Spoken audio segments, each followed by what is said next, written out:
How you doing, everybody? Tim from Ski Rex Media here with you once again on our weekly journey into the world of snow sports. That might not necessarily be the journey you take with other podcasts and or media outlets.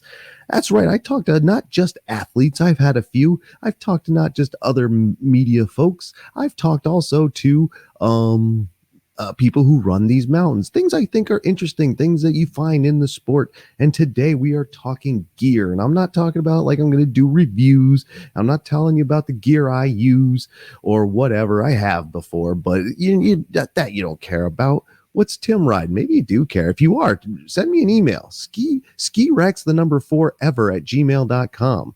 skirexforever@gmail.com, and you can ask me, or on one of the social media outlets, Twitter, Facebook, Instagram, LinkedIn even. Man, what a way to go into the shameless plugs this week, huh? That's awesome. Anyway, I do have an interview. I have an interview with the founder of and the creator of the Chuck Bucket. Now, what is that? It's a way to haul your gear around, and not just your skis and snowboards, kids, but other stuff. And we're going to get into all of that when we get into the interview. But just to finish up the shameless plugs, you heard the social media, skirexmedia.com, skirexmediamerchshop.com, the Patreon. I even have NFTs out there. Links for all that in the description. Check that out so we can get right into the interview. The interview is actually a sequel. It's now almost a trilogy. It's not a trilogy. This is a spin-off episode because we had John Hunt from Whaleback, the executive director of Whaleback. You know John Hunt if you follow Ski Rex Media over at one of my favorite places, and the closest mountain to Ski Rex Media HQ is Whaleback. I'm over there skiing a couple times a week usually. I only went once this week, but I'll be there next week. I actually might be there on my birthday, which is now 2 weeks past the 22nd, when I was going to go to Yawgoo Valley, but the weather is about to get shot out. It's been raining today. It's going to rain later in the week. It's going to be a rough go into March. But everyone will try to stay open and everyone will get there. But John says to me one day when I was talking to him, hey, how about our ski school director, Katie McNall? Shout out to her. Did an episode with her, a Whaleback sequel. And now this is a spinoff. And I'll let Tim, the interviewer, and Charles McNall, and you might have already figured it out. I'll let you, and it wasn't planned, but we'll get into that during the interview. It's a real quick little story and it's funny. Go into check out the interview here. Cool interview. It's a cool product. I'm very excited for it, and I can't wait to get mine, and it'll be very good, and you'll like it too, I think. Right. Let's just get into the interview today. Why not? Quickest, short, shameless plugs ever. Enjoy it, and I'll see you on the other side. So as I mentioned in the other intro, which isn't recorded yet, we're talking about gear today. Not necessarily the gear on your feet, ones in your hands, but where you're going to put it all. And we're here with Charles McNall. Now, you created the Chuck Bucket? Yes, I'm the creator of the Chuck Bucket.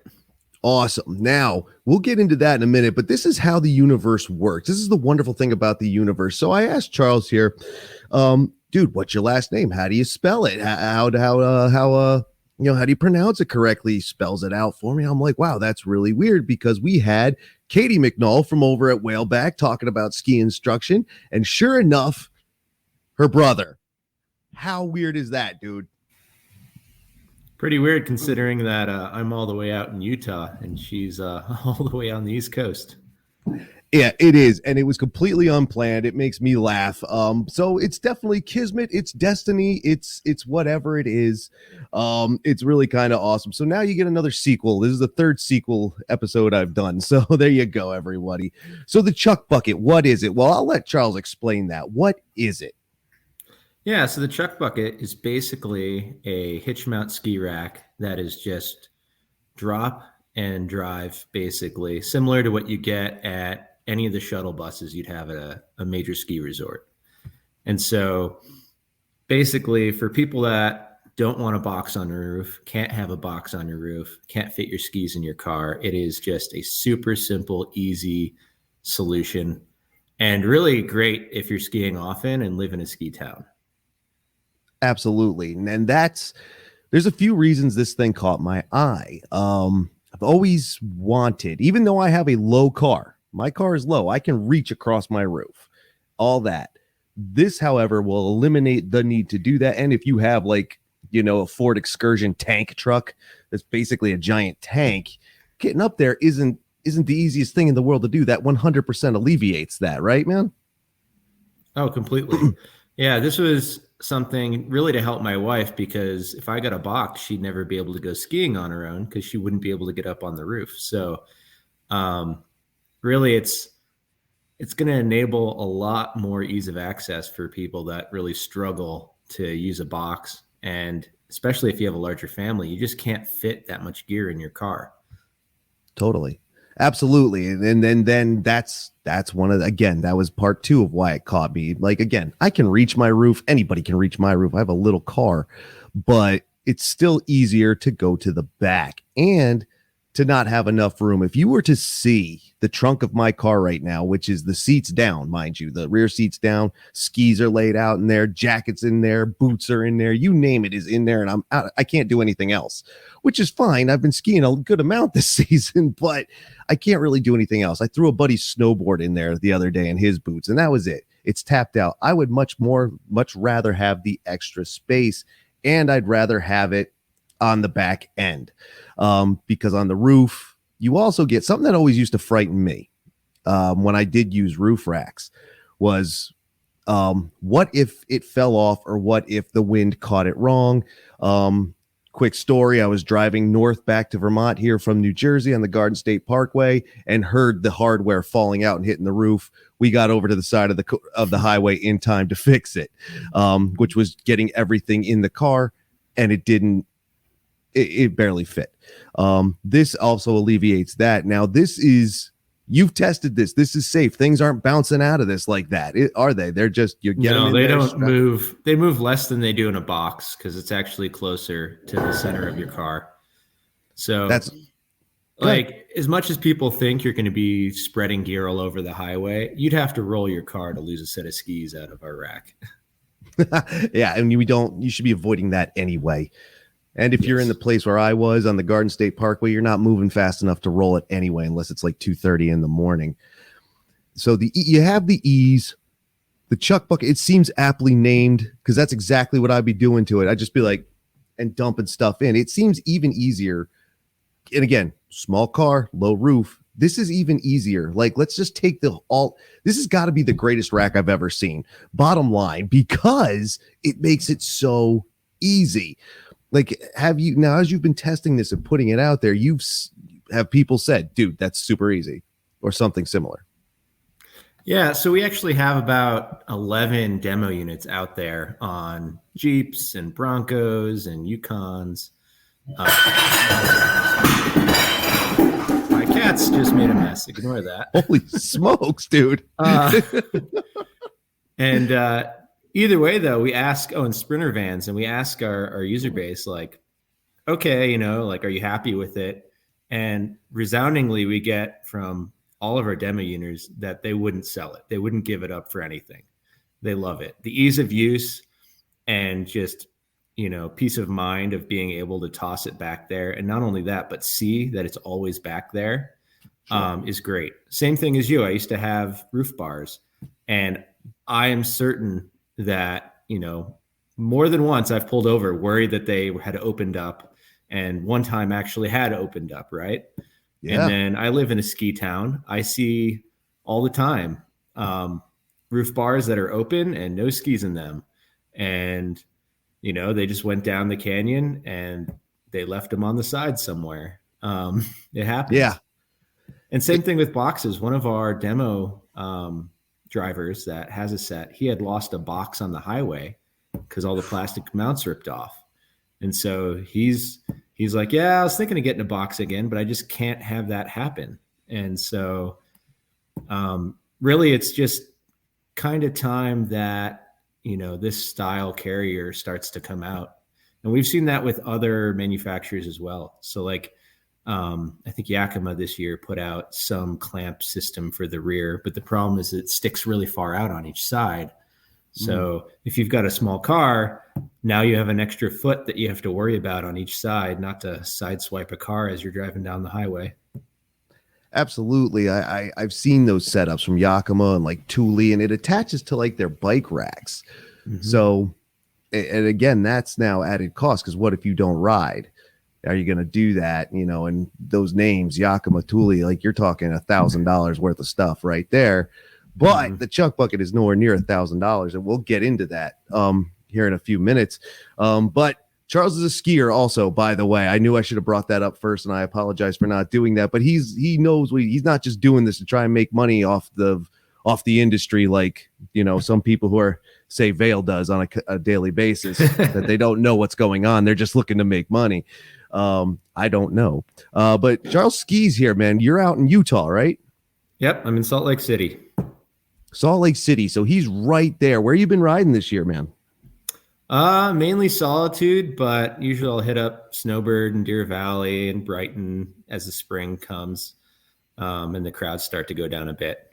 But yeah, I mean, I'm 30 minutes from great skiing, and take advantage of that. Usually get out 2 or 3 times a week, at least once a week with my kids. Nice. And, you know, when I used to put skis in my car, I had a fold down middle seat. But by the end of the season, just constantly wet skis in there, you'd start to get just a permanently soaked trunk. Yeah, dude. And Totally. so I've really been enjoying this, you know, last 2 years as we've been testing, you know, our prototypes and things like that. Absolutely. And I think that's one of the things that people don't necessarily think about unless the person does use a trunk. My trunk is now disgusting. I have to clean the inside of my windows, because if you leave a little snow on there, it evaporates. It takes the salt and the crud. Now I have hard water stains. Most people find them on their shower. I have them on the inside of my windshield. It's pretty gross. I would absolutely love to have an option like this. And again, seen other options, but they're all super high priced, and the Chuck Bucket is nowhere near that high priced. In fact, it's on Kickstarter right now, if I'm not mistaken, right? Yes, it is. We've got about 8 days left at the time of us recording. 8 days left, which isn't bad, guys. You can get in on that. Let's see if we can pull it up here. We can. And it goes, for those watching the video version, for you who are watching or just listening to the audio version, go to thechuckbucket.com, links in the description, you will find it. And the basic Kickstarter starts with a $10, $5. And here you go. Super early bird, the first one, the $249. That's how you can get in on this right now. Bought it, paid in full, right? Yeah, exactly. And in the fall, you know, it's going to be $420, because, you know, this is direct to consumer pricing that we're going to have, where, you know, basically cheaper than wholesale almost. So we're giving everybody an opportunity to buy in early and get them, you know, as soon as possible. And then come the fall, once we're in all the ski shops, it's going to be full price. So definitely right now is the time to get one if you have any interest. Absolutely, dude. I wish I could. I really want to. But even at $420, that's still a decent deal in my opinion. Because for someone like me, my current car doesn't have the bars. The aftermarket bars for my car, the aftermarket, not going to Hyundai, are $350 minimum. That's just the bars. That's not a new rack. That's not hardware. That's not putting it on, where I could put a hitch on my car for $150 and do it myself. Like, I don't need to take it anywhere. It's very easy. And then have this setup. Dude, it's still a great deal, I think.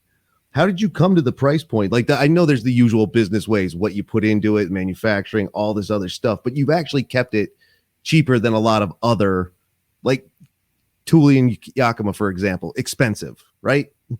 Yeah. So the biggest thing is that you look at it, there's sharp corners, right? They're not rounded.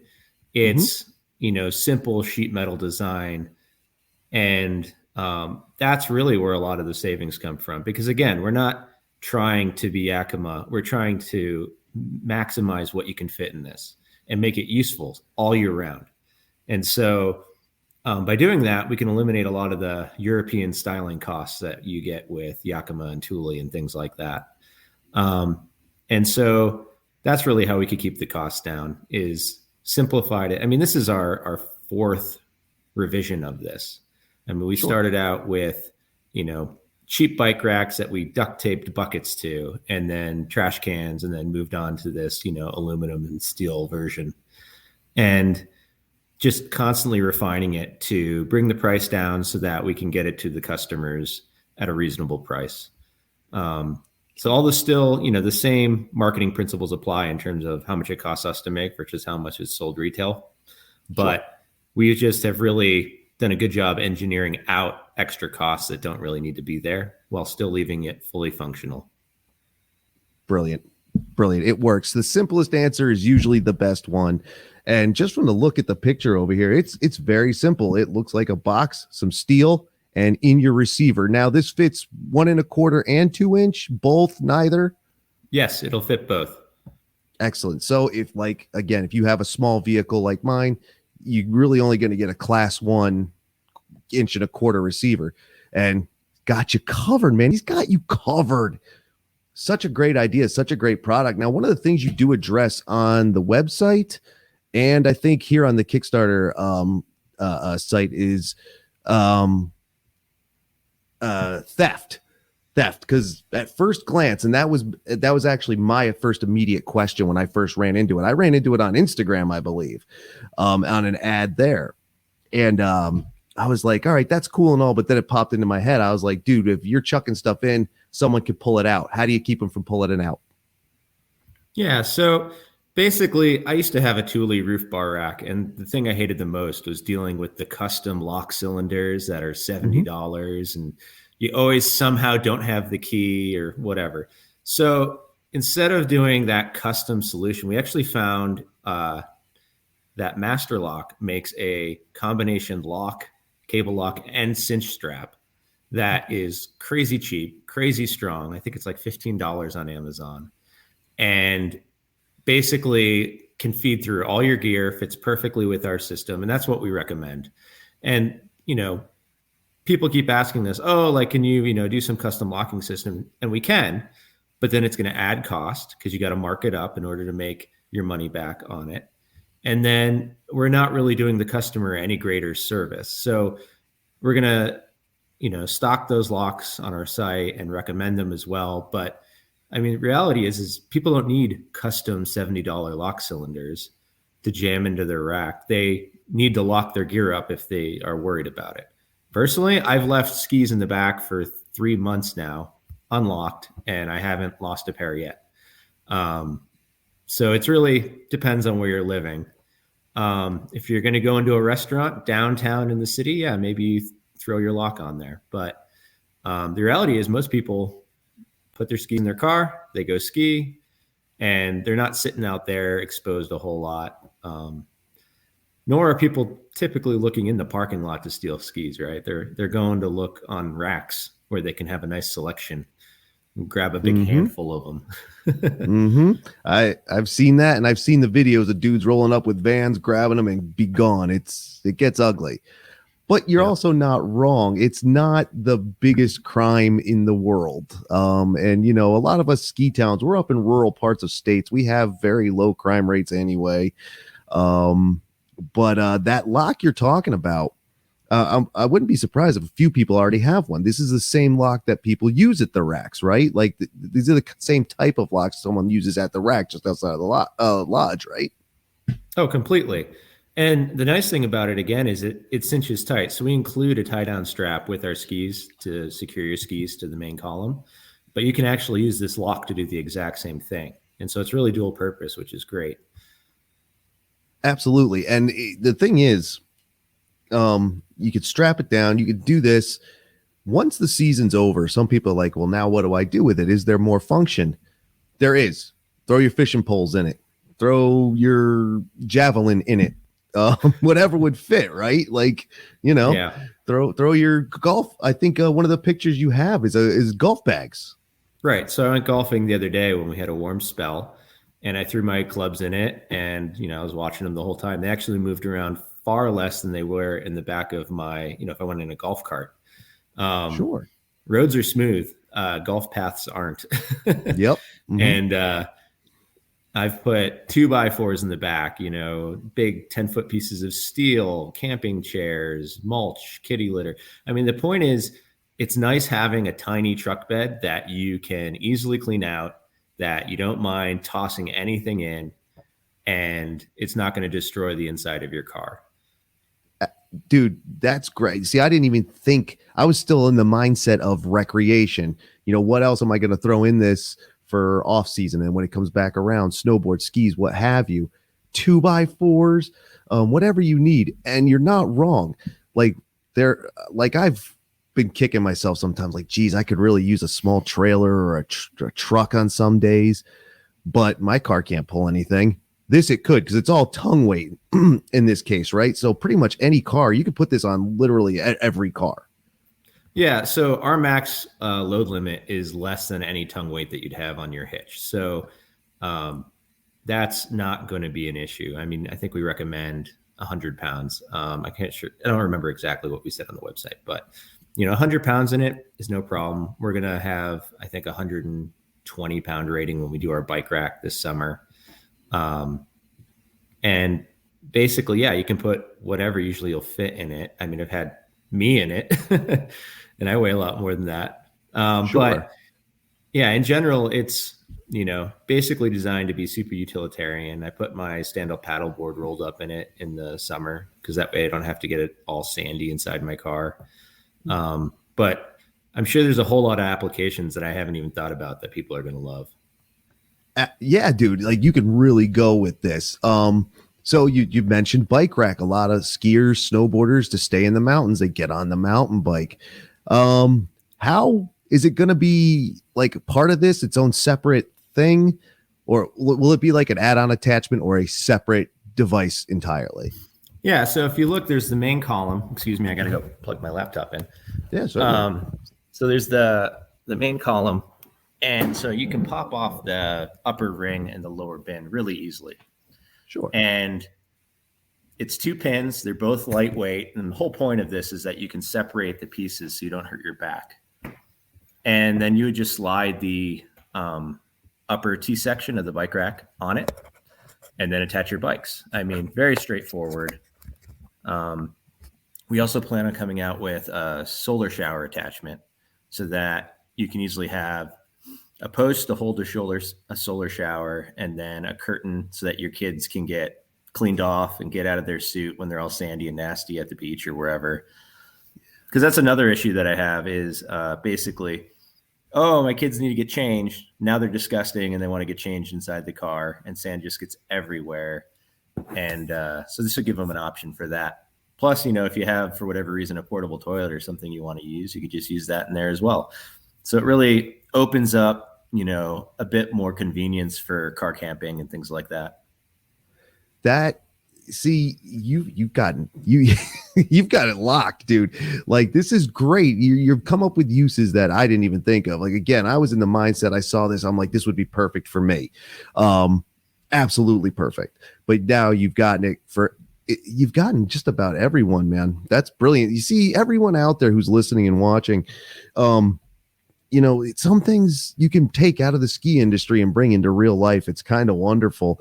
All this stuff is coming within like the next year, next 2 years. What's your timetable? Yeah, so we want to have our Kickstarter for the bike rack this summer. Okay. And so, basically you're probably going to see again it getting launched midsummer, and then delivery probably in the fall. And that would be for the solar shower as well. And then at that point, we'll be, having regular stock of our chuck bucket on our site, Amazon, in stores, things like that. So then people can just order that like normal. Nice.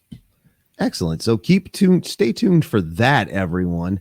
Now, there is something else I wanted to show, if I can find the picture of it real quick. This one will be perfect here on the back of this Tesla.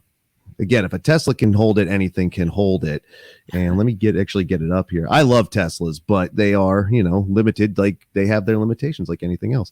So just a show, like, Charles has obviously thought of everything. like everything and then gone well beyond. But here's a question I saw pop up, I think, in your FAQs, and it was a great question because I didn't think of it and wouldn't even have cared. But some states don't like this when the license plate is blocked, but you've got that figured out too, right?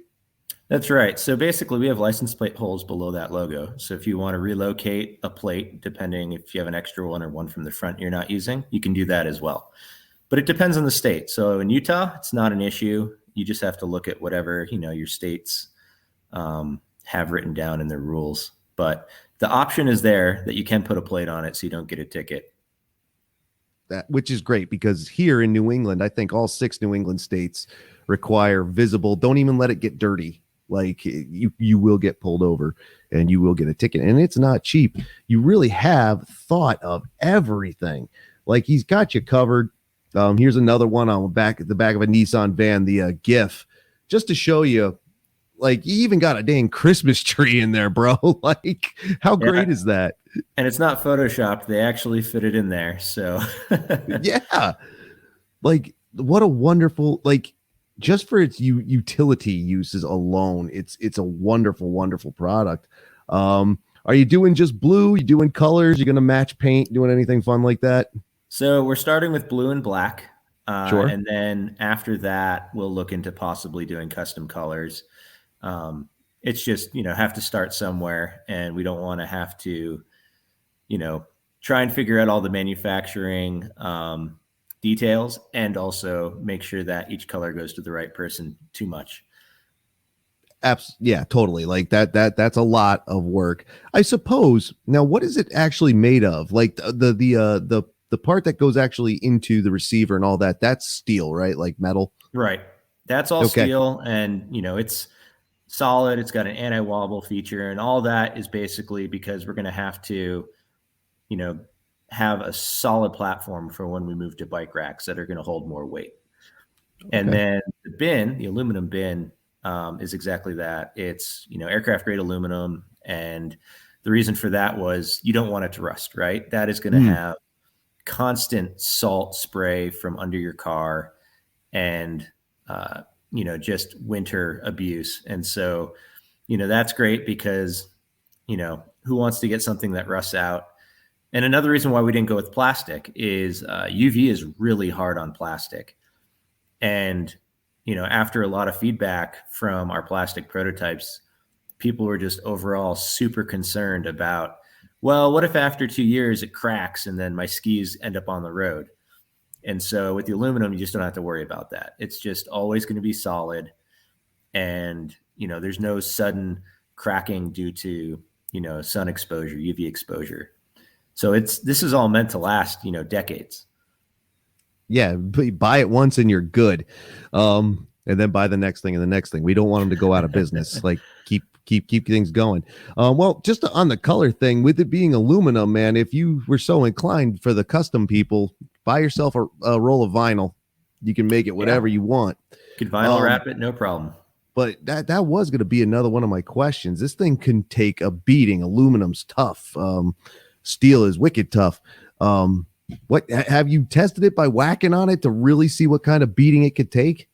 I have left my skis in it that were long and have hit the garage door, and it was fine. I mean, it tilted back and then it just came back to its original shape. So it can definitely handle, low bridges if you're not paying attention.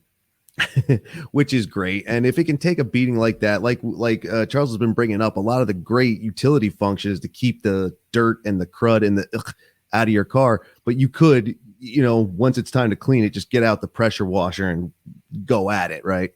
Oh yeah. I mean, I've taken it to the car wash and, did the do-it-yourself, sprayed it down, and it's, all fine. And then, yeah, I mean, basically, you just treat it like anything else. I wouldn't go through an auto car wash necessarily. It might hit, the bin somehow weird, but do-it-yourself car wash is fine.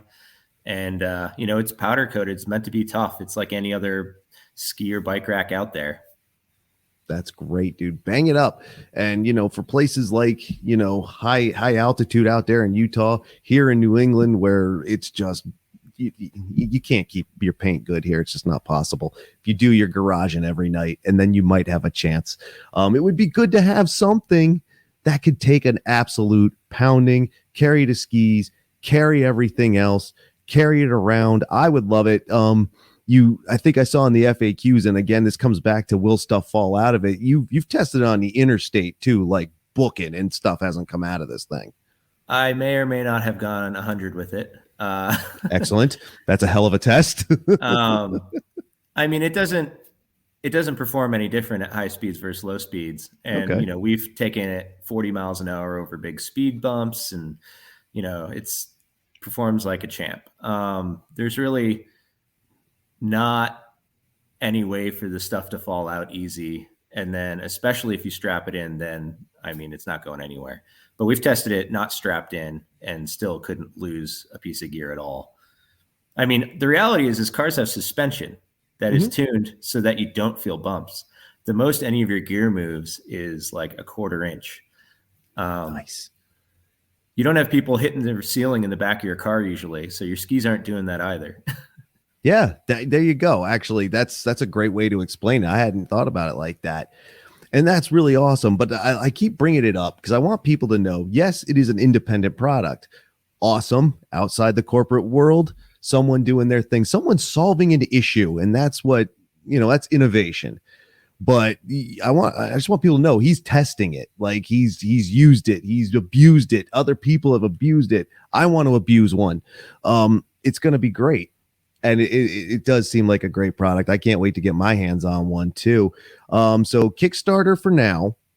And then how big are you going? You're just going to stay to the website, do local to Utah area shops? What are you looking at there? Yeah. So Kickstarter campaign, when that ends, we're starting our manufacturing. We have our manufacturers lined up. We vetted out 3 of them and then picked the best one. So we at least have backups if we need them. Sure. And then in terms of retail, we're going to have post Kickstarter sales on our site, basically pre-sales. And then as soon as our inventory arrives, it'll get into retailers and Amazon and, any other big box people that are willing to place orders. Excellent. So the Chuck Bucket's going to be around and you will be able to find one. It obviously very easy. Again, to go back to the website, thechuckbucket.com, all one word, very easy to remember. Again, this has made everything in your life easy. And it's wonderful. And like I said, I found it quite accidentally, on like an ad or something on Instagram. I swear that's where it was. I think it's where it was. And I saw it and I'm just like, well, what's this? For whatever reason, it was the skis and snowboards in the picture. That's what caught my eye. Let's be honest. And I saw it and I read about it. I'm like, genius. I'll give credit where credit's due, man. I hope it works out well for you. I really do. Yeah, it's one of those products that once people see it, they want one. So we just got to get them on the back of as many cars as we can, and then they'll just start selling themselves. Very good, sir. So we got the Bane Chuck Bucket now, bike rack coming, solar shower coming. It's all good. The chuckbucket.com and Instagram and like Twitter and Facebook too, or no? Yeah. Same title, Okay. Chuck Bucket. There you go. Everywhere you want to be, you can find them. So go look for that. Follow them. Links in the description. 8 days, which means it'll probably be over by the time this comes out. So we're gonna, That's which fine. Stinks. Yeah, that's on me. All right, everybody. I don't let anybody forget this, but I was down for the whole month of January with the COVID, so I'm behind in everything. But you know what? I'll plug it anyway because I want people to see it. And that's how interested I am. And like I said, once I'm caught up, I'm going to get one too. It's going to be great. Thank you, sir. I appreciate that, man. This is a great product. I like it. I want one. I think everybody else will want one too. And I hope everybody else wants one too. And you do well with that. Awesome. Yeah. I'm hoping everybody wants one as well. Excellent. Now, are you coming to visit your sister to ski in the East at all? Not to ski this year. I think I'll be out there for 4th of July. But Fair enough, man. I do miss East Coast skiing. I mean, it's where I grew up, and I do miss a lot of the mountains out there. And there you go. Everybody loves the East Coast. Everybody goes to the Rockies, but they love the East Coast. Ain't that something? Well, thank you, Charles. I do appreciate it. I'll let you go now. And again, hope the product does well. And we'll see it out there, and we'll see you out there, and we'll see everybody listening and watching out there. Thank you, sir. All right. Thank you.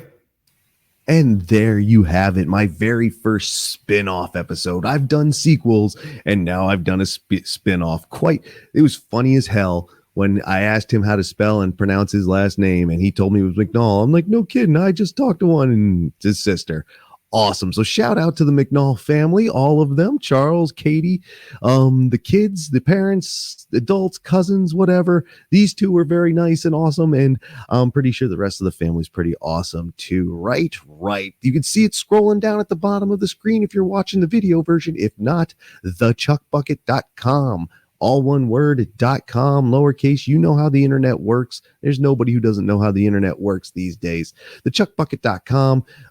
It kind of stinks. We're talking about the Kickstarter, which is over now. It probably just ended last week when you actually hear this. But I hope that I got it out to you enough across my own social media, because I want to make sure people get in on this, because I'm excited about it. And if if you think I'm too excited, that's fine. You don't have to. I'm going to get one for my little car, which will have a class 1 hitch, which will have a 1.25-inch receiver, and I'll be able to put this on there, and I'll finally have a better way to carry my skis without having to deal with putting those racks up on the top. And I could get the bars. Like I said, I could get the bars, but they're minimum $350, and that's aftermarket. If I go to the dang Hyundai dealer, it's like $600. Not doing that. I'd rather pay the $420, be done. It'll be almost $5 because I'll have to get a hitch for my car, but I'll have 2 tons of utility, and I use my car for everything. And if there's another car, I can easily switch it and don't have to worry about changing anything. It just has to have an 1.25-inch receiver. Easy peasy lemon squeezy. Right. Thank you for joining me on another Ski Rex Media podcast. I will be talking to you again next week. As of right now, I don't know what next week's episode will be. It could be the teen and tween episode. It could be the guys from NE Stomps. It could be anything. We don't know. Sometimes I like to give you a heads up. Sometimes I like to let it be a surprise. So it may be a surprise, but I hope you enjoy your week. We're getting into March, which will get us into April. It's a shame to say it, but the end of the outside season, the snow, the natural snow, and even blown snow season is about to start winding down as we get into the spring. And, it's going to be different for people. And obviously, in the higher elevations, you're going to go even longer. Here in New England, if it keeps raining like this, who knows how deep we'll even make it into April.